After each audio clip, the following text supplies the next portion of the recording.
The champagne flutes trembled in Margaret's hands as she watched her ex-husband stand frozen at the altar, his face drained of all color. 23 years of marriage, 3 children, and a bitter divorce that had torn their family apart. And here she was, standing in the back of St. Andrew's Cathedral wearing her grandmother's ivory wedding dress, watching Richard prepare to marry a woman half his age. But this wasn't about revenge. This wasn't about stopping a wedding. This was about something far more profound, something that had taken Margaret 2 years of sleepless nights and soul-searching to understand. You see, sometimes life forces us to make decisions that seem impossible. Doesn't it? Sometimes we find ourselves standing at crossroads where every path looks wrong, where every choice feels like a betrayal of who we thought we were. Margaret had been standing at such a crossroad for months, watching her ex-husband slip further away from the man she had once loved, watching their adult children struggle with anger and disappointment, watching a family legacy crumble under the weight of pride and stubbornness. The story had begun 2.5 years earlier, on a rainy Thursday evening in October. Margaret was in her kitchen, the same kitchen where she had prepared thousands of meals for her family, stirring a pot of her famous beef stew that had always been Richard's favorite comfort food. She had been planning to surprise him with it, knowing he'd been working late every night for weeks, his shoulders carrying the weight of stress she could see but couldn't reach. When Richard walked in with papers in his hand and devastation in his eyes, she knew immediately that the surprise would go uneaten. His tech company, the empire they had built together from nothing, was on the verge of bankruptcy. A bad investment in a startup that had promised revolutionary blockchain technology, trusted partners who had embezzled funds while smiling at board meetings, and a market crash that had wiped out their primary investors had destroyed everything they had worked for over 2 decades. But it wasn't just the money. Margaret watched her husband of 23 years collapse into a kitchen chair, his hands shaking as he spread financial documents across the same table where they had helped their children with homework, where they had planned family vacations, where they had shared countless quiet breakfasts and late-night conversations about their dreams. "We're going to lose it all, Maggie," he had whispered, using the nickname he hadn't called her in years. The house, the company, everything. In that moment, Margaret had felt her world shift. Not because of the money, though losing their financial security was terrifying, but because she saw something break in Richard's spirit that night, something that would never quite heal the same way again. How do we hold on to hope when everything we've built starts crumbling around us? How do we find strength when the person we've trusted most begins to doubt themselves? The months that followed were a blur of lawyers, meetings, and desperate attempts to save what they could. Richard threw himself into 16-hour workdays, becoming increasingly distant and bitter. He started drinking more, talking less, and treating Margaret like a business partner rather than his wife. The man who had once surprised her with weekend getaways and handwritten love notes became someone who barely looked up from his laptop when she entered a room. Their children, Sarah, Michael, and David, all in their 20s and starting their own lives, watched their parents' marriage deteriorate with a mixture of sadness and anger. Sarah, their eldest at 26, was a nurse who had inherited Margaret's compassionate nature and Richard's stubborn streak. She tried to play mediator, organizing family dinners that became increasingly tense affairs where everyone talked about safe topics like weather and work while avoiding the elephant in the room. Michael, 24 and fresh out of law school, threw himself into his career with an intensity that worried Margaret, as if he were trying to prove that not all family businesses ended in disaster. David, their youngest at 22, had always been the family's peacemaker, the one who could make everyone laugh even during difficult times. But now he seemed lost, caught between his loyalty to both parents and his confusion about why the two people he admired most couldn't find their way back to each other. Family dinners became tense diplomatic negotiations. Holiday celebrations felt forced and hollow, with everyone going through the motions of traditions that had once brought them joy. The warmth that had once filled their home seemed to seep away like heat through a broken window, leaving behind the shell of what had been their sanctuary. But here's what Margaret realized during those dark months, something that would change everything. Sometimes the person we love most needs us to let them go in order to find their way back to themselves. Sometimes love means stepping back, even when every instinct tells us to hold on tighter. The divorce papers arrived on a Tuesday morning in March. Richard had moved out 3 weeks earlier, claiming he needed space to think. Margaret signed them without contest, though each signature felt like she was signing away pieces of her heart. Their friends were shocked. How could a couple who had seemed so solid, so devoted to each other, simply walk away after more than 2 decades together? What their friends didn't see were the late-night conversations that had stopped happening, the dreams they had once shared that now felt impossible, the way they had become strangers living in the same house. What their friends didn't understand was that sometimes loving someone means giving them the freedom to discover who they are when everything they thought defined them has been stripped away. Richard's company did eventually recover, thanks in large part to a brilliant young marketing executive named Jessica, who was 28 years old, ambitious, and everything Margaret felt she was no longer. Jessica was the kind of woman who wore power suits like armor and spoke in confident, clipped sentences about market shares and brand positioning. She had an MBA from Wharton, a portfolio of successful campaigns for Fortune 500 companies, and the kind of razor-sharp intelligence that could dissect a failing business model and rebuild it from the ground up. She was also beautiful in that effortless way that comes with youth, with skin that didn't need foundation and energy that seemed inexhaustible. Margaret had met her only once, at a company Christmas party during the early days of the recovery, and had watched Jessica command the room with an ease that Margaret remembered having once but had somehow lost along the way. Jessica spoke 3 languages, ran marathons, and had never, as far as Margaret could tell, experienced a moment of self-doubt in her entire life. Margaret watched from the sidelines as Richard transformed himself to match Jessica's world. He started wearing designer suits again, going to the gym religiously with a personal trainer who was younger than their oldest child, and attending social events that he would have mocked in the past as pretentious networking circuses. His salt and pepper hair was professionally styled. His body became lean and muscular in ways it hadn't been since college, and he began speaking in the kind of corporate jargon that would have made the old Richard roll his eyes. His company's recovery became a love story in the business press, with Richard and Jessica positioned as the power couple who had saved a failing empire through innovation and determination. Magazine articles featured photos of them at charity galas and industry conferences, Jessica's hand always resting possessively on Richard's arm, both of them smiling the kind of practiced smiles that looked perfect but revealed nothing about the people behind them. The engagement announcement appeared in the society pages 6 months after the divorce was finalized. Margaret's daughter Sarah had called her, crying, to read it aloud over the phone. "How could he do this, Mom? How could he replace our family so quickly?" But Margaret had learned something during those long, lonely months after the divorce. She had learned that anger is just pain wearing a disguise, and that healing sometimes requires us to dig deeper than we ever thought possible. She had started seeing a therapist, a kind woman named Dr. Patricia Chun, who helped her understand that the end of her marriage didn't mean the end of her story. "What do you want your next chapter to look like?" Dr. Chun had asked during one of their sessions. Margaret had thought about that question for weeks. What did she want? For the first time in decades, she wasn't defining herself as someone's wife or someone's mother. She was just Margaret, 54 years old.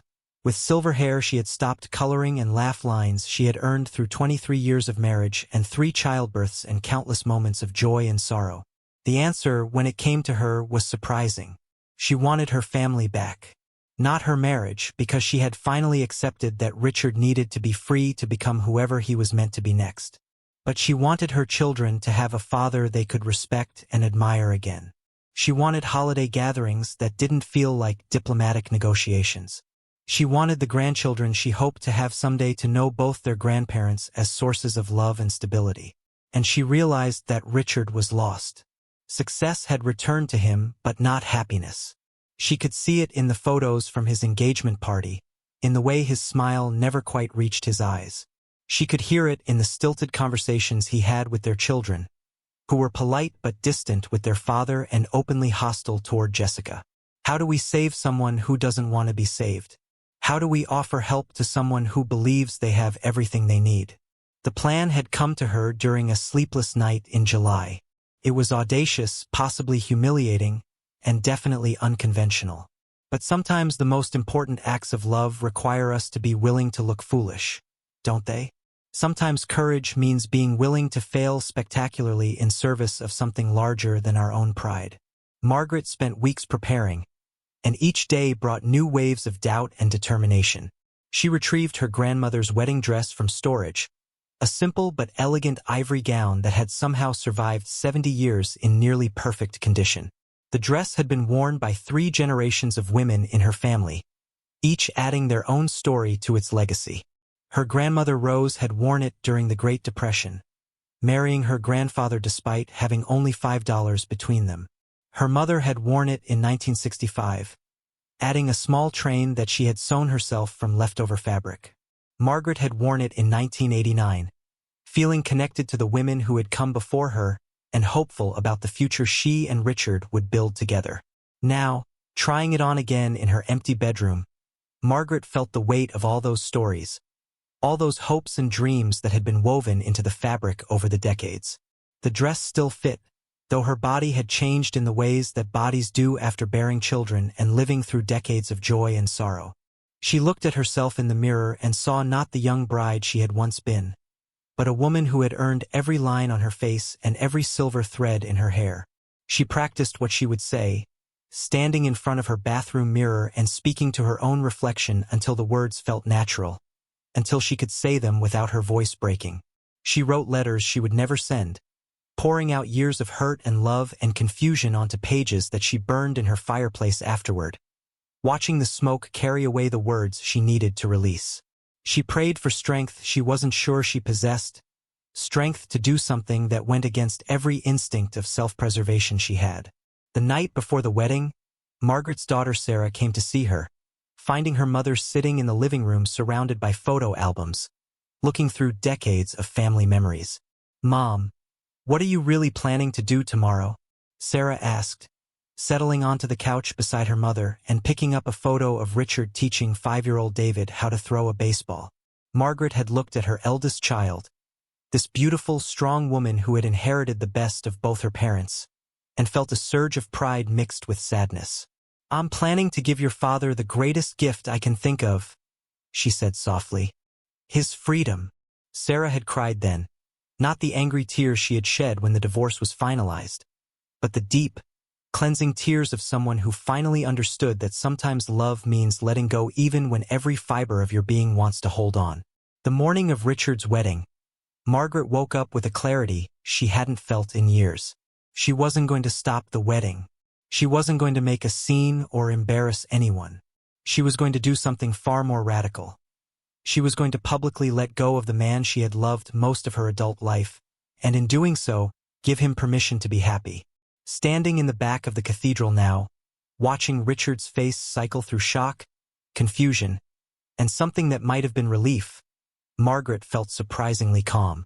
The congregation had turned to stare at her, whispers rippling through the pews like wind through wheat. Jessica stood at the altar in her designer gown, her face a mask of controlled fury. But Margaret only had eyes for Richard. For the first time in years, she could see the man she had fallen in love with all those decades ago, the young entrepreneur with big dreams and bigger fears, who had worked 3 jobs to put himself through business school and who had proposed to her with a ring he had saved 6 months to buy. "Richard," she said, her voice carrying clearly through the hushed cathedral. "I need to tell you something, and then I'll leave you to your happiness."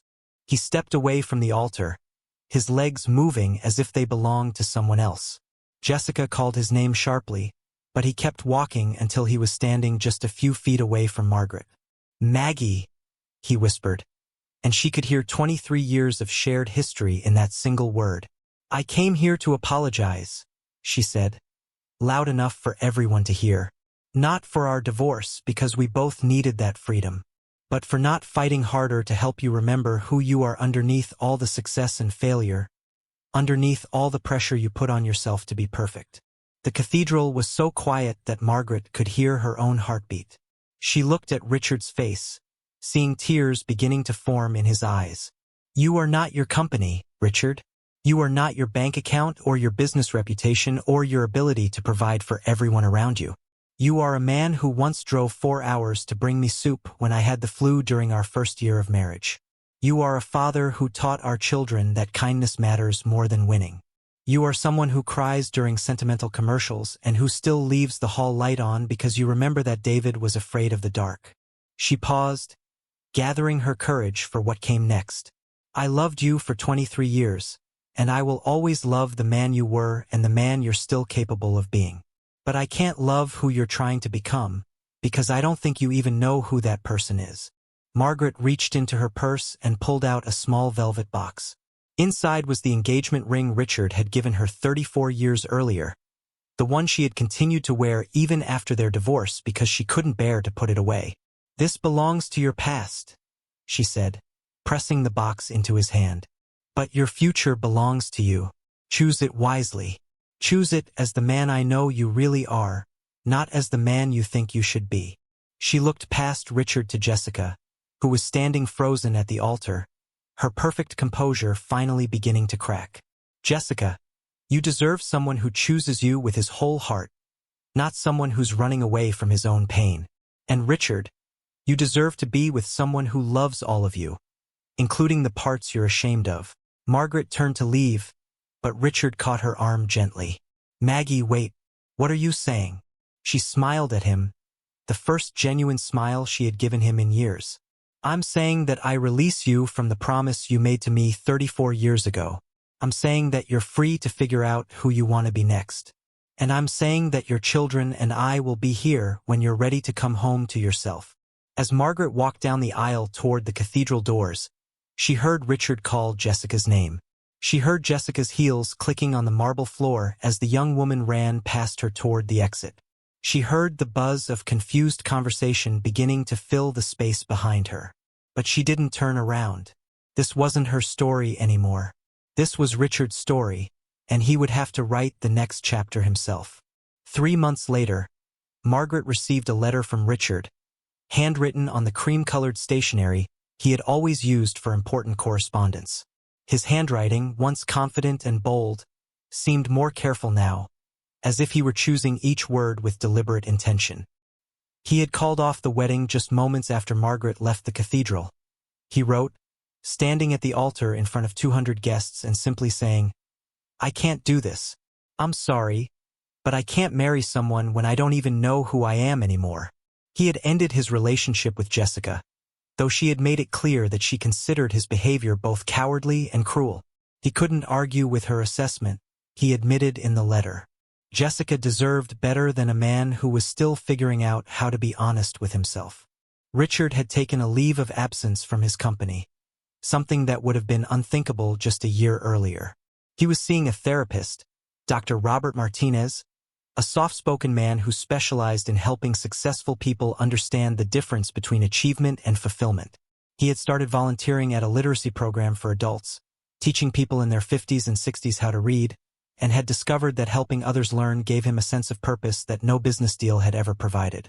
He was learning, he wrote, how to be alone without being lonely, how to find worth in something other than achievement. He was learning that the man who had built a successful company from nothing was not necessarily the same man who could build a meaningful life.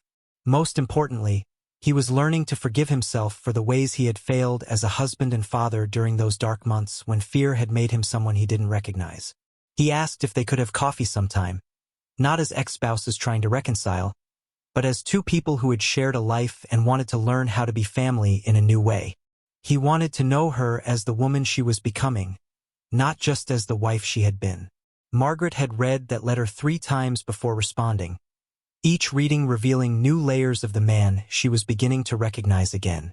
She wrote back on her own cream-colored stationery, suggesting they meet at Murphy's Cafe, the little Irish coffee shop where they had had their first date 35 years earlier, when she was a junior at the State University studying elementary education, and he was a graduate student with big dreams and bigger fears about whether he would ever be successful enough to deserve her love. Because sometimes, the end of one story is actually the beginning of something entirely different, something that might be even more beautiful because it's chosen rather than expected. At their coffee meeting, Richard looked different in ways that went far deeper than the casual khakis and button-down shirt that had replaced his designer suits. Younger somehow, despite the gray in his hair and the lines around his eyes that spoke of sleepless nights and hard-won wisdom. He looked like himself again, like the man she had fallen in love with all those years ago, but also like someone new, someone who had been tested and had emerged more authentic for the experience. I don't know who I am without being your husband, he admitted over lattes and the kind of honest conversation they hadn't had in years. For so long, my identity was wrapped up in being successful enough to provide for you and the kids, in being the man who could fix everything and solve every problem. When the company started failing, it felt like I was failing as a person.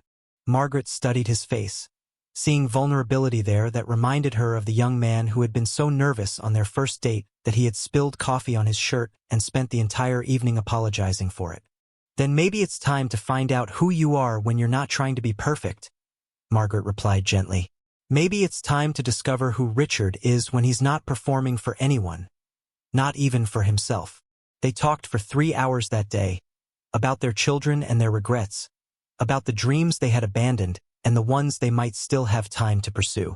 Richard told her about the adult students he was teaching, about a 60-year-old grandmother named Elena who was learning to read so she could help her grandchildren with their homework, about a 45-year-old construction worker who had hidden his illiteracy for decades and was finally brave enough to change his life. Teaching them has taught me something, Richard said as they prepared to leave. Success isn't about being the smartest person in the room or making the most money. It's about using whatever gifts you have to make someone else's life a little bit better. I forgot that somewhere along the way. Their children, Margaret told him, were ready to start rebuilding their relationships with him. Sarah had been the first to reach out, calling him the week after the canceled wedding to say that while she didn't understand everything that had happened, she was proud of him for choosing honesty over convenience. Michael had been more cautious, but had recently invited his father to lunch to discuss a pro bono legal case Richard's company was considering supporting. David, their youngest, had simply showed up at Richard's apartment one evening with a 6-pack of beer and a willingness to sit in comfortable silence while they watched a baseball game together. Not the father who had been consumed by work and worry, but the dad who had once built tree forts and taught them to ride bicycles and shown them that love wasn't about perfection, it was about showing up. As they sat in that cafe, talking honestly for the first time in years, Margaret realized something profound. Sometimes the greatest act of love is teaching someone how to love themselves. Sometimes the most generous thing we can do is give someone permission to disappoint us, to fail, to be human. And sometimes, the end of a marriage is actually the beginning of a family learning how to love each other better.